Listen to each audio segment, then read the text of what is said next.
Hi everybody, it's Paul Harris with Blackhawk here in sunny California. How are you doing? Hope you're doing well. As you may know, I run an executive search firm that specializes in the wireless infrastructure space. And last week I was at a trade show and I wanted to, in case you weren't able to make it, I want to make sure you felt like you were there. And this was the inaugural event of Mobile World Congress joining together with CTIA. So Mobile World Congress, as you know, right, and usually in Barcelona, Spain, 100,000 people, combining with CTIA, which is typically in Las Vegas, another huge trade show. So this was about 21,000 people actually showed up at this trade show. They were actually planning on about 30,000. It was only 21,000, so it's much bigger than a lot of the trade shows I go to, which is very niche focused, like WIA, PCIA, Dallas and Small Cell Congress, etc., which is about 2,500 people. This is about 21,000 people. It's going to be in Los Angeles next year. I want to try to give you the big picture first from my perspective. So the big picture was, it was very interesting to see the combining of the two trade shows together. It was fantastic networking, right? Which is always why I go to CTIA, pretty much because there's, as you know, there's a lot of stuff at CTIA that happens that is not wireless infrastructure focused. As I always say, when someone manufactures a new case for a new case for an iPhone, you know, I'm very happy for them, but you know, it doesn't really have anything to do with wireless infrastructure. So, anyways, a lot of great networking there. The other downside, I would say, that this year they did not have at CTI, which they normally have, is the Tower and Small Cell Summit and Pavilion. So if you're familiar with that, right, so the Tower and Small Cell Pavilion is the place on the showroom floor, which is all of us, you know, wireless infrastructure people.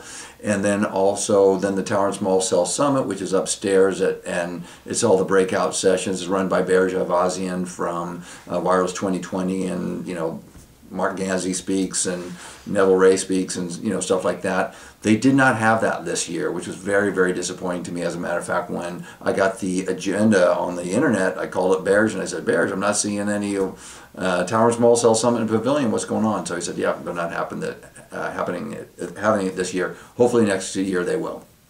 Anyways, let me give you kind of the big picture on the event. So the event was the Moscone Center in San Francisco. There's three giant buildings to hold these 21,000 people, so you can try to imagine how big each one of those buildings were. At kind of the downsides, and I love to be positive, but on the downside was there was kind of really no rhyme or reason to the showroom floors, right? So you'd have a guy that, you know, a company that, you know, fixes phones next to a company that does IoT or something like that. So there's not really a lot of rhyme or reason that I could figure out, at least. A lot of talk and, you know, breakout sessions and keynotes and displays and stuff for smart cities, IoT, 5G, autonomous vehicles, etc., kind of right in the pocket where we recruit. And once again, great networking and great after parties that I was invited to, so that was fun. Speaking of after parties, in terms of the announcements that were made, so T-Mobile, actually they announced this before this event, that I was invited to this T-Mobile event at night. Great, very large, classy event, where they announced the nationwide narrowband IoT network that they're going to be rolling out, and the person who's in charge of that spoke, and a guy named Doug Chartier, who I've known for years, a wonderful guy, by the way. And then of course Dave Mayo, who I think a lot of us know in this industry. He kicked the thing off as well. So that was one announcement. AT&T announced their new asset management solution developed along with Microsoft, and this is for kind of smart manufacturing and supply chain. Verizon was touting their State of the Market Internet of Things 2017 report. Sprint showed off their massive MIMO antenna developed with Ericsson for the 2.5G megahertz spectrum.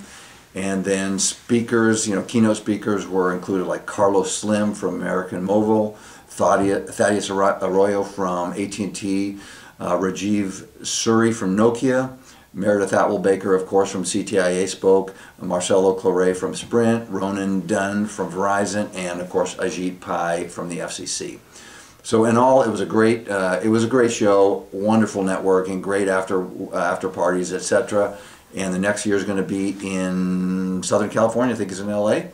And so anyways, that was a real quick and dirty on the combination, the inaugural event of Mobile World Congress and CTIA in San Francisco last week. Thanks everybody, and hopefully talk to you soon. Bye-bye.